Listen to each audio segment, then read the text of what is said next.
Welcome, dear friends, to a world of mystery, fear, and the unknown. Tonight, we dive into chilling horror stories about nuns. Are these just legends, or is there something truly sinister lurking in the shadows? But before we begin, let me know in the comments, where are you watching from? I'd love to see how far our horror-loving community reaches. Now, dim the lights, put on your headphones, and prepare for a spine-chilling experience. Let's begin. My narrative starts in a church where I spent part of my childhood, long before the stories that many people recount from the 1980s. I have vivid memories of the field between the church and the convent, where we were permitted to play soccer. I also remember how the nuns, always so kind, would kindly offer us water whenever we requested it. They were genuinely good to us. On one specific day, I remained behind playing alone for a while because I didn't want to return home due to some issues I was dealing with there. I eventually encountered a boy who was also waiting alone for his parents, who were speaking with the priest. By the time we finished, it was already nighttime, and we were exhausted and covered in dust. Even though we understood we weren't supposed to be outside after dark, I suggested to him that we walk to the convent door to ask the nuns for water. Before we even knocked, an elderly nun opened the door and inquired what we needed. She was dressed differently from the other nuns I was accustomed to seeing, which made me think she might be the Mother Superior. We requested water and she told us to wait, then returned with 2 clay pitchers filled with cool water, which tasted so refreshing that I found myself wondering if it might be holy water. After we finished drinking, we returned the pitchers, and she closed the door.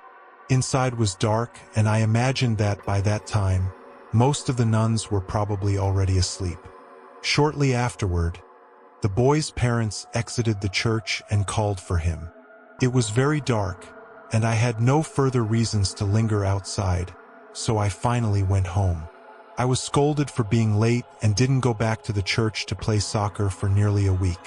Eventually, night descended once more, and everyone else went home, but I still lacked the desire to leave.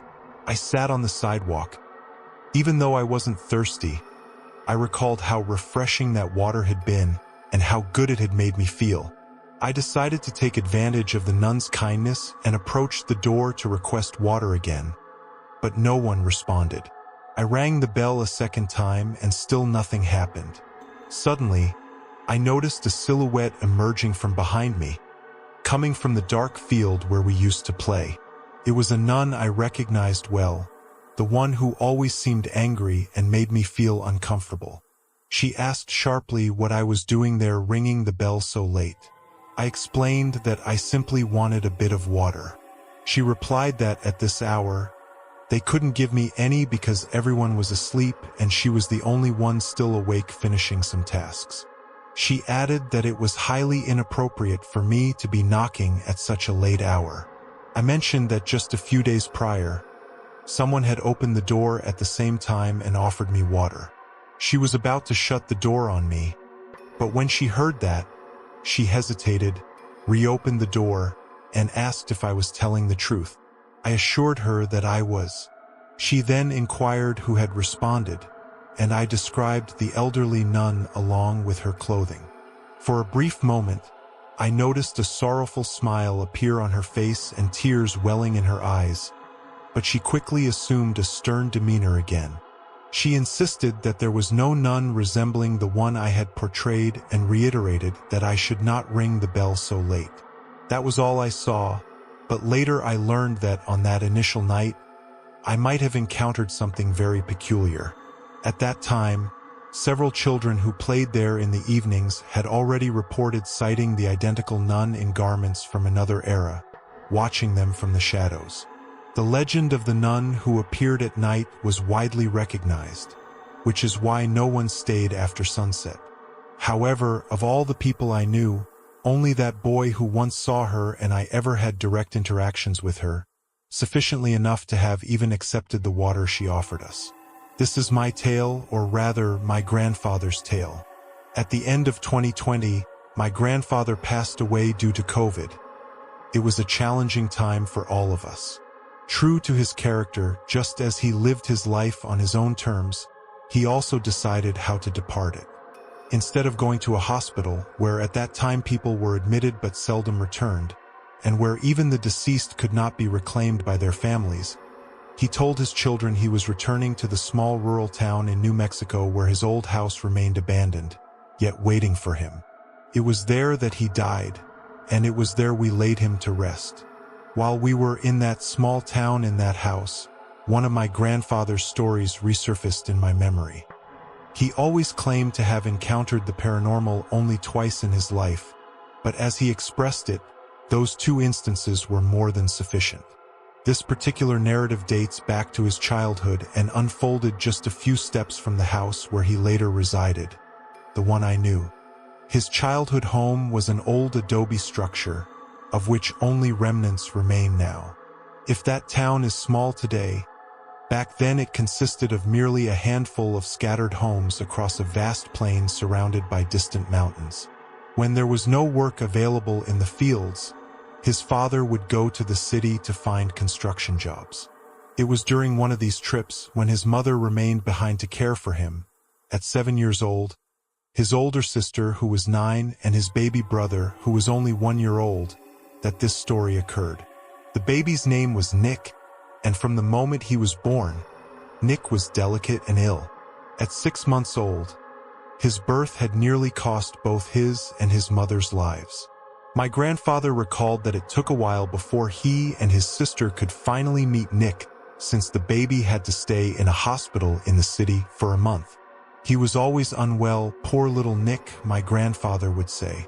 When his father departed for the city, knowing he would be away for weeks, he embraced Anthony and expressed his love, urging him to remain strong. He understood the boy was very fragile and that each time he left, there lingered a chance he might never see him again. One afternoon, while playing outside with his dog near the house, my grandfather observed his sister suddenly rush inside as if someone had summoned her. Then, she peeked out the door and instructed him to come in, but she didn't explain why, nor did she speak sharply as she typically did. Even at 7 years old, he grasped the unspoken cues. A wave of sadness enveloped him, and he complied, sensing that something dreadful had occurred. He perceived it not in his heart, as people often say, but deep within his stomach, a sudden pang of apprehension. As he approached, his sister's tear-filled eyes revealed everything. Nick passed away that afternoon at 3:30, and there was nothing more that could be done. Their mother had been cradling him and feeding him in his favorite place, an old chair by the window where sunlight poured in. Suddenly, the baby released a long sigh and simply departed from this life. She attempted to rouse him, but he was already gone. There wasn't a hospital in that small town, nor in the next or the one after that. Someone had to journey all the way to the city to inform the father and notify the authorities along the way. By the time my grandfather and his sister entered to see Nick, their mother had already dressed him in the new outfit they bought for his baptism. My grandfather was overwhelmed with sorrow and could not relieve the ache in his stomach. His mother mentioned she would walk to the next town, where there was a bus scheduled to leave for the city in about an hour. If she hurried, she might make it.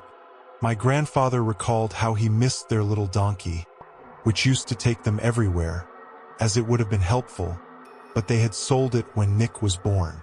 Before leaving, their mother instructed them to take good care of Nick's body and not to leave the house under any circumstances. She didn't want people coming out of mere curiosity. She asked them to refrain from telling anyone until she returned with their father. They covered Nick's body, and the waiting that ensued was excruciatingly slow. They were at a loss for what else to do. They paced around the house, but their eyes were drawn to the figure of his covered body on the bed, which they made a point to avoid looking at. Each time they did, my grandfather's stomach twisted painfully. The notion of never seeing Nick crawl through the house again, tugging on the dog's tail, The dog that showed its teeth but never bit was unbearable. My grandfather found fleeting solace in memories, which temporarily distracted him from his grief. His sister dealt with the situation by tidying up the house, claiming she wanted everything in order for their father's return. In reality, it appeared she was postponing the full weight of sorrow until there was nothing left to occupy her time. As evening descended, they heard something, a baby's cry coming from a distance. They peeked outside but saw nothing. The nearest homes were far away, with only the first one barely visible, a faint yellow glow emanating from its window. They speculated that perhaps the wind had carried the sound from elsewhere, but to their knowledge, there were no babies in that vicinity. The dog wandered off in that direction, following the sound with the same eagerness he developed after Nick was born, always on the lookout for food elsewhere since they had so little at home. Neither my grandfather nor his sister dared to mention aloud that the cry resembled Nick's. They heard it several times and resolved to distract themselves by chatting and heating the soup no one had touched since lunch, just before Nick's passing. His sister settled into the chair by the window, keeping an eye on the front door. It was nearly 10 at night, yet she seemed to be waiting for their mother, father, or at least the dog to return. Then came a sudden, loud knock at the door. It surprised his sister because, from her position, she should have been able to see anyone coming. In that small southwestern town, people typically called out from the roadway instead of knocking. They both went up to the door and asked who was there. "I came to see the boy," a voice said from the other side, sounding distant. "Who sent you?" my grandfather inquired. "I came to see the boy," the voice repeated in the same manner. His sister rushed to the window, trying to get a look outside, but all she could see was a figure dressed in what looked like a nun's habit, the face obscured in shadow. "It's a nun," she whispered, her hands on the door's latch, but my grandfather seized her arm to stop her. "Why would a nun be here at this hour?"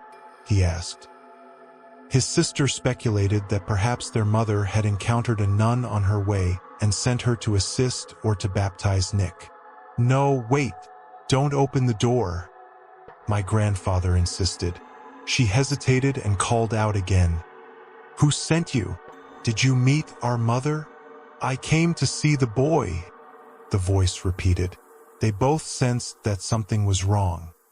His sister ultimately decided to tell the nun through the closed door to return later because they couldn't let anyone in without knowing who truly sent her. "I'll be back. I'll be back," the voice said suddenly. Then they felt the ominous presence behind the door dissipate, as if the heavy sense of dread she had brought was lifted. My grandfather peeked out the window again, but no one was there, not anywhere along the path on either side. "Where is that dog when we need him?" he thought. Their dog was friendly but often wandered off. They cautiously opened the door and called for him. Usually, no matter how far he roamed, he would return when called. They walked around the small house, checked the little pen that only held a goat and a chicken with 3 chicks left after they had to sell or eat the other animals following Nick's birth. Then they went back inside, lighting candles for the baby. They were accustomed to moving around in the dark, but not that night. The old clock on the wall chimed 11. Another knock pounded on the door, this time so violently that it shook the latch and almost tore it loose. "I came to see the boy," the voice repeated, now sounding angry. They looked out the window and saw her again. The nun in the dark, her face shrouded. "Go away.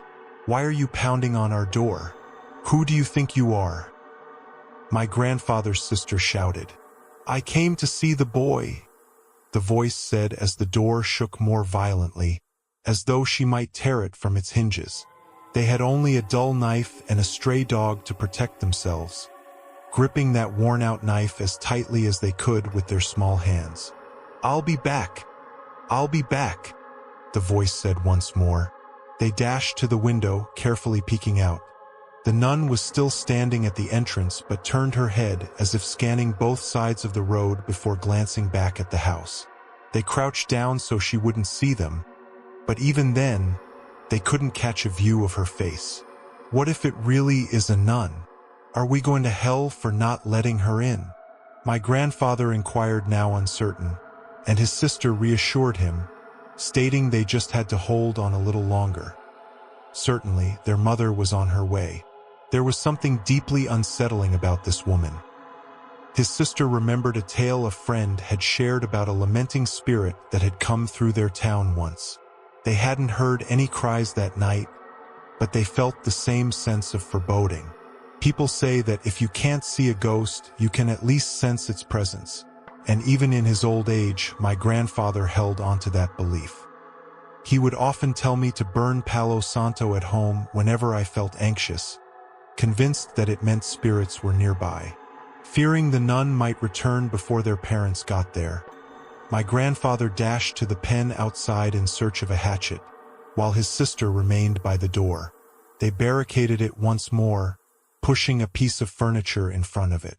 Another hour dragged on, and as the clock struck midnight, something crashed against the door with such force that it shook the whole house. The latch rattled, the furniture trembled, and dust fell from the adobe walls. "I have come to take the boy," the voice declared. Left with no choice, the two children began to pray, as that was all they knew to do. They recited every prayer they had ever memorized while watching the door bulge and tremble. It felt as though the woman could tear it from its hinges with the same ease as plucking a flower petal. In desperation, they clung to Nick's body, resolute to protect him at all costs. No one would take him, no one would harm him. "I'll be back. I'll be back," the voice reiterated, but this time it seemed to be withdrawing. They felt her presence receding from the door. My grandfather covered his face with his hands, unable to bear the sight, while his sister cautiously approached the window. Suddenly, she let out a scream that sounded as if her very soul was being torn apart. Even with his eyes shut, my grandfather could sense her terror. When he eventually found the bravery to look, he understood why she had screamed. Outside, hovering about 3 feet off the ground, was the nun, her head twisted grotesquely to one side. He shielded his face again and began to weep. His sister rushed over and informed him that the nun had disappeared. "Listen to me," she whispered. "You must be brave, little brother. I'm going to run to the neighbors. I believe she went the other way. I'll wake them and scream for help. If she returns, she'll get inside. I need to go and be back before she comes back." My grandfather realized that was the only option. Someone had to seek help, but it couldn't be his sister. She could barely walk, let alone run. If that creature started pursuing her, he knew deep down that he was the one who needed to go. Yet she wouldn't allow him. She slipped on a pair of frayed slippers and instructed him on what to do if they needed to flee. Together, they moved the furniture away from the door. My grandfather stated he'd open it and that she should be ready to run. However, the moment he cracked the door open, he was the one who bolted out like a frightened spirit, calling for her to shut it. He heard his sister curse at him from inside, but he was already resolute about seeking help. He raced down the dark, cold road. The frigid air burned his nose and stung his face. But again, he could sense the nun, or whatever she was, close behind him. He pictured her gliding along the dirt path, yet he never dared to look back. He just kept on running. Suddenly, something rustled in the bushes beside him. From the corner of his eye, he saw a dark figure keeping pace among the scraggly branches. Then, in an instant, the branches parted, and the figure leaped onto the road, lunging at him and grabbing onto his hand, nearly toppling him to the ground. It was his dog. Somehow, somewhere, the dog had been wandering, but now he was here. My grandfather was no longer alone. The dog would pause, spinning around to bark angrily at something behind them, then whimper in fear and race forward once more. After what seemed like an eternity, they reached the neighbor's house. My grandfather shouted and banged on the door. His dog's barking helped awaken the family. When they opened the door, he stumbled inside, out of breath, telling them that something was at his house, that Nick had died earlier that day, and he and his sister were alone there, that something had come to take his brother's body away. The man of the house inquired about what was outside, and my grandfather nodded. The neighbor and his oldest son, a 14-year-old boy, prepared themselves by grabbing a shotgun. My grandfather wished to accompany them, but they insisted on leaving him behind. The neighbor's wife remained, looking after him and placing him on a bed while giving him tea that eventually lulled him to sleep. At dawn, he awoke to the neighbor's wife and her son talking nearby. They mentioned that his family awaited him at home. They dressed him in a coat that was far too large for his small frame and walked him back to the house. The sun had yet to rise fully, but there was enough light to see inside. He found the neighbor, his sister, his mother, and his father all gathered there. He ran directly to his father, who appeared to have been crying for hours. My grandfather silently surveyed the room. Nick's body was still there, untouched. His sister sat on the floor, her head buried in her arms, utterly exhausted, while their dog rested by her side, panting with its tongue lolling. The first rays of sunlight streamed through the window, illuminating them all. It was then that my grandfather noticed a bullet hole from the shotgun in the door. He glanced at the neighbor, who had deep dark circles under his eyes and a face as pale as a sheet, his gaze distant. Together, they all went to the small church in the nearby town so that Nick could receive a baptism and a funeral mass before being buried. My grandfather remembered how his father and the neighbor placed heavy stones over the small wooden box that served as a coffin, as there was no money for a real one, arranging them in such a way that no one or nothing could remove them. His family visited the grave weekly for a while, ensuring it remained undisturbed. His sister never spoke of what happened that night, and my grandfather was unsure if she had sworn to secrecy or if she was merely shielding him from the memory. That poor girl passed away 4 years later, and whenever he recounted this story, he would visibly sadden, overwhelmed by his longing for her and Nick. Some within our family believe that's why he insisted on returning to that same rural town when he learned he had COVID and might not survive, to check one last time on the grave. Thank you for staying with me, friends. I hope you found this story captivating. If so, please consider leaving a comment or a simple like. It truly means a lot, really means a lot.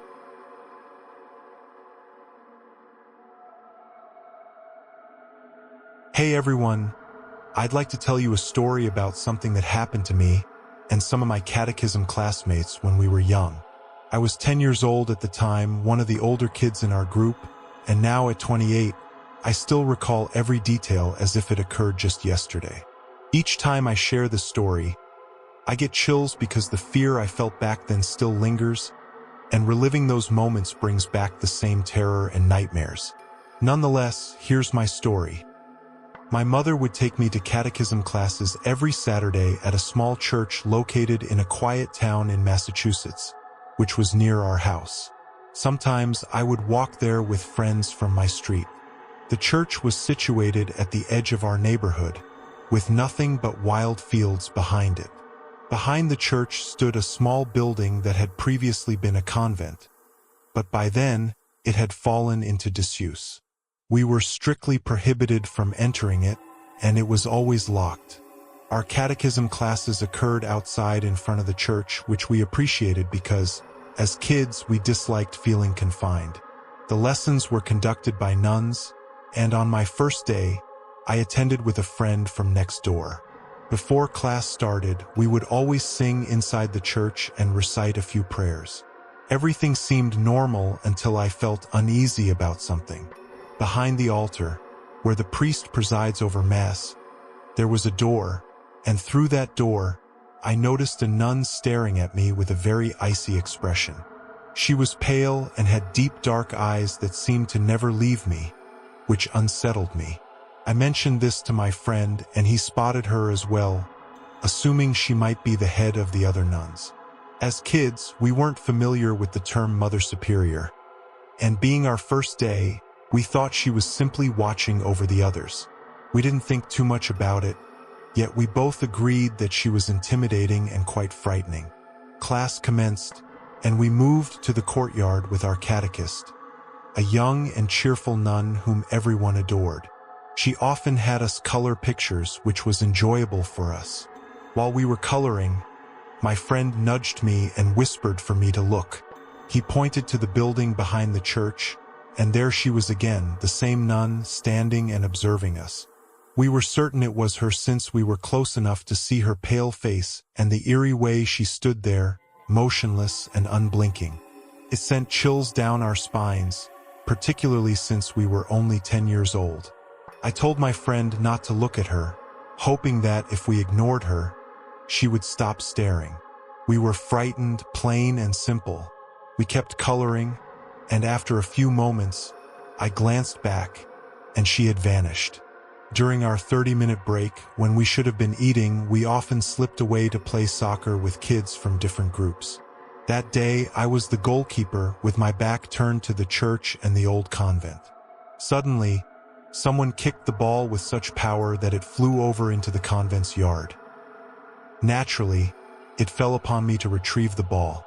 Though fear clutched at my insides, I couldn't let my friends see my terror.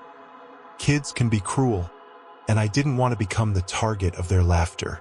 Gathering what little courage I had, I ventured off to find the lost ball.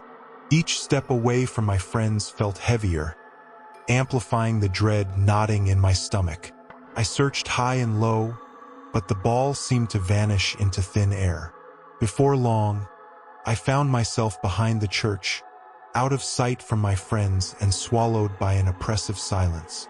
Desperately scanning the ground, I suddenly had the chilling urge to look up. What I saw sent ice coursing through my veins. There she was, an apparition of terror, standing in one of the dusty windows of the abandoned building. Her ghostly white face and those unyielding, black eyes locked onto me. In her skeletal hands, she cradled our ball, a mocking trophy of her sinister intent. The following day, I accompanied my mother to Mass at that same church. During the service, I was tormented by the sight of 7 nuns seated near the altar. But as the congregation prayed, I caught sight of that same haunting nun again, lurking by the door behind the altar, her gaze boring into me, an unholy knowledge shimmering in her black eyes. I leaned over to whisper to my mother, but when she turned, there was nothing, just emptiness where the terror had stood.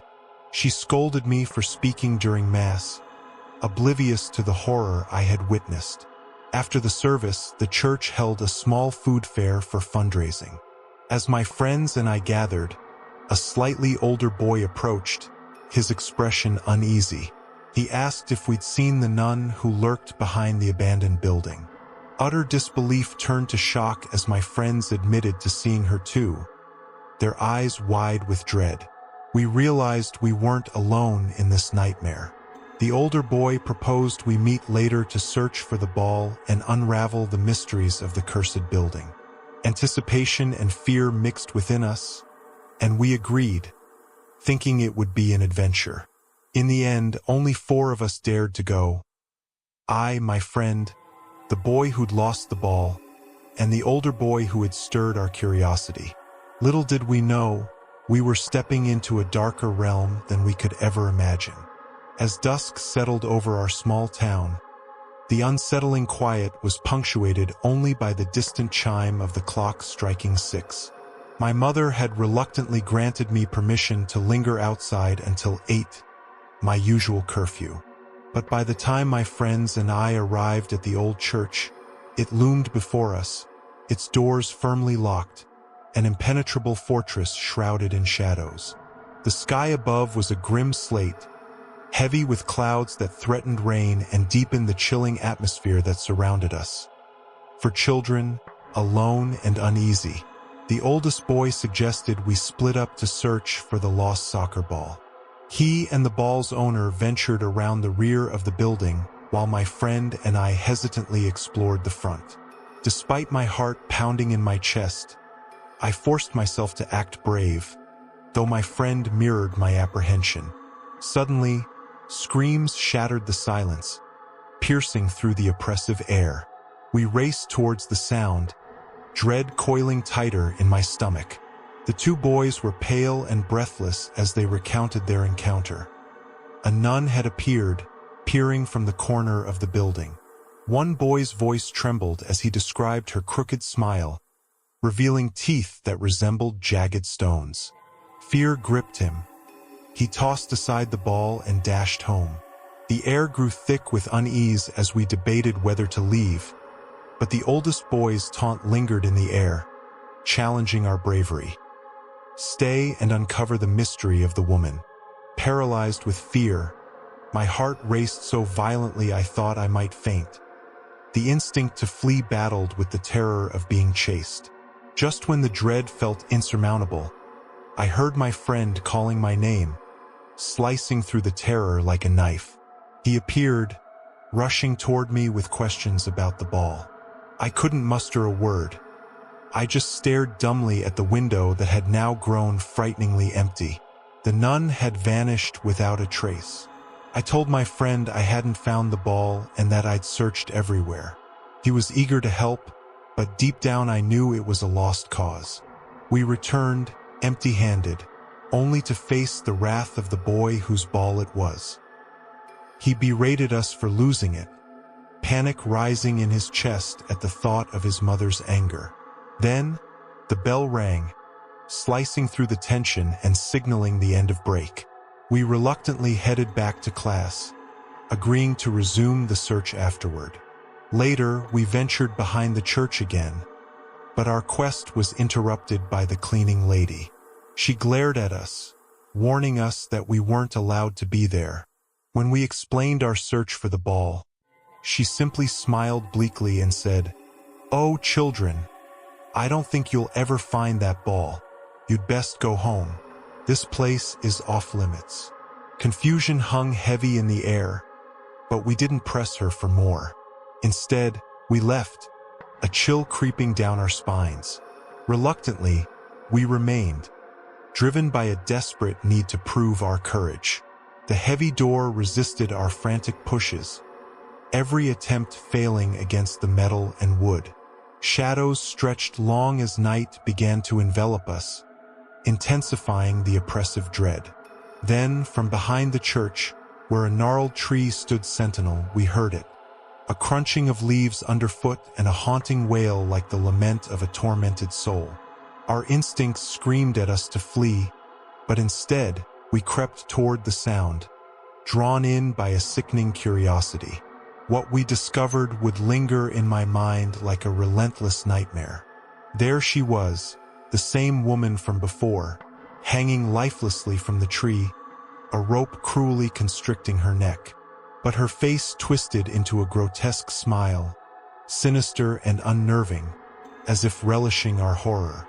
Below her swayed the soccer ball, the object of our innocent quest now tainted by the chilling revelation. That was it. The older boy bolted from the scene, shrieking, while my friend and I stood paralyzed, rooted in place by terror. It was only when he yanked my arm, shouting for us to run and never look back, that we snapped out of our stupor. I staggered home, mind reeling from the horror I had just witnessed, each step feeling surreal as if I were trapped in a waking nightmare. We barely exchanged goodbyes as my friend vanished into his house, and I slipped inside mine, where my mother's routine was unperturbed. She sent me to shower and join her for dinner, blissfully unaware of the terror that had consumed me. That night, food sat heavy in my throat as I sobbed, pleading with her not to return me to that church. She chalked up my fears to childhood mischief, oblivious to the darkness lurking just beyond the threshold. believing my cries were merely a child's whim, not the echoes of sheer terror that haunted me. The following Saturday, I returned to that dreaded place with my friend, who hadn't left his house all week due to his own fears. The boy who owned the ball showed up, but he was shadowed by his older brother, ominously perched in the car, keeping an eye on him. From what I gathered, his parents were terrified of what had happened after the ball incident and no longer wanted him near us. At my friend and I sought refuge inside the church. Sitting on a pew, our nerves frayed. The thought of playing outside was unbearable after what we had witnessed that ominous Sunday.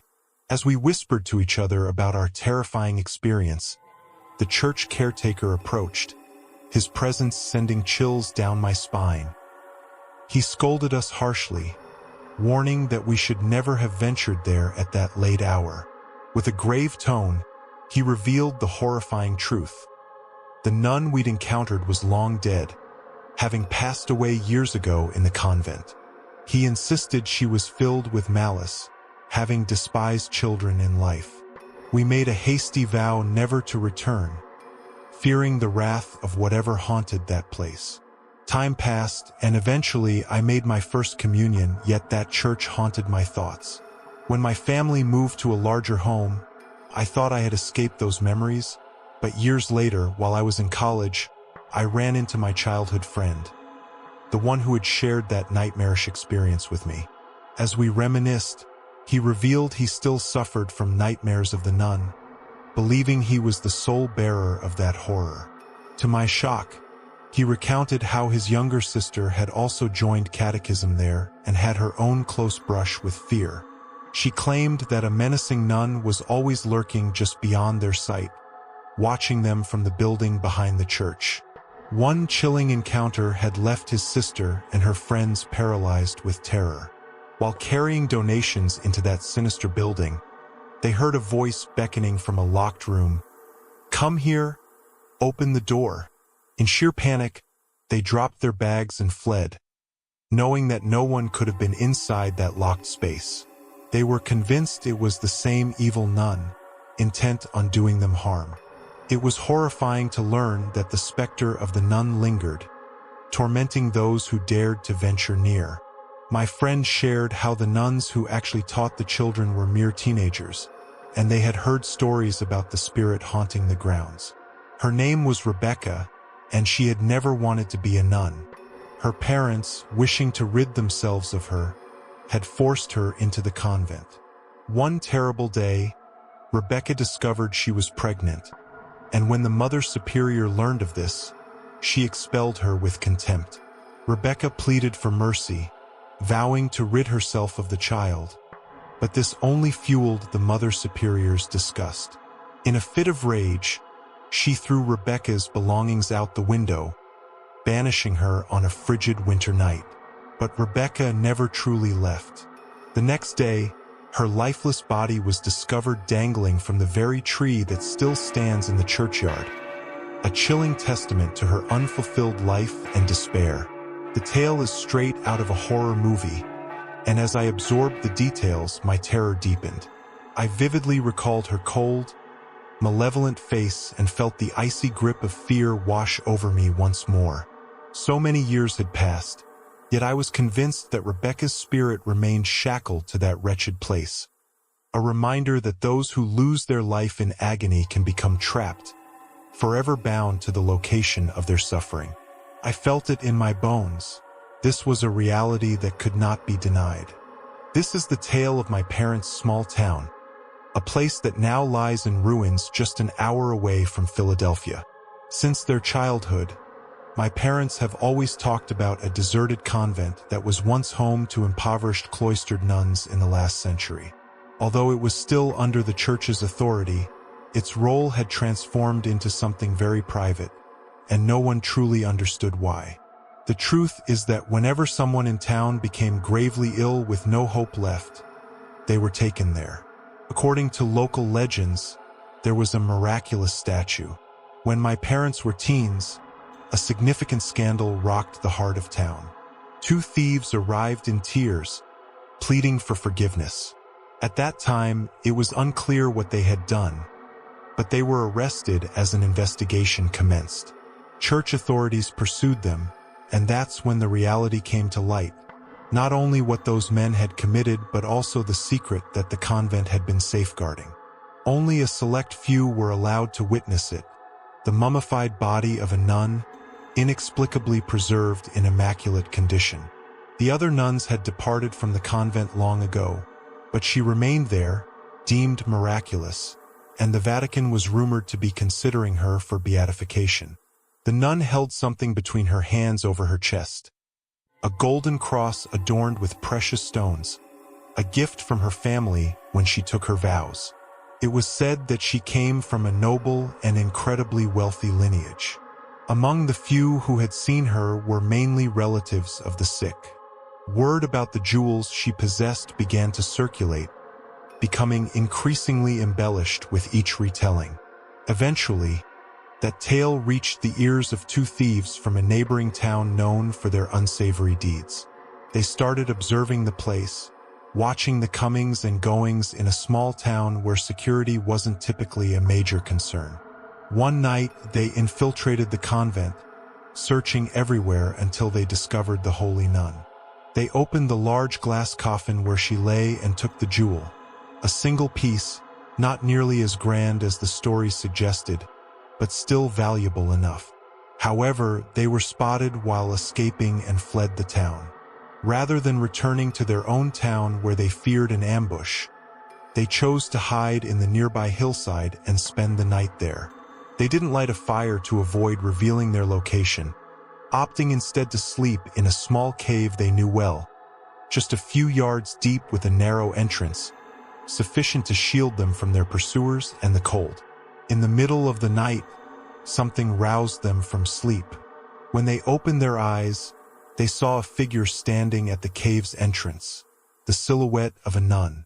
Frozen in terror, they watched as this figure raised her arms, holding a massive rock, far too heavy for an average person to lift. In a swift, sudden motion, she let the rock fall, blocking the only exit from the cave.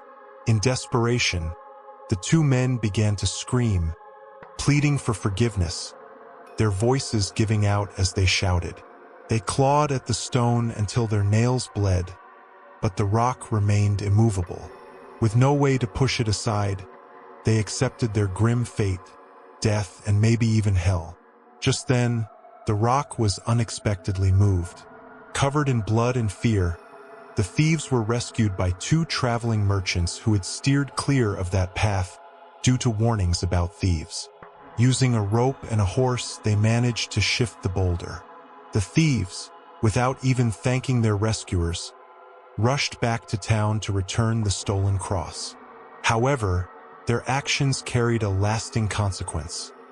The nun's body had disappeared, along with the stories of her miracles.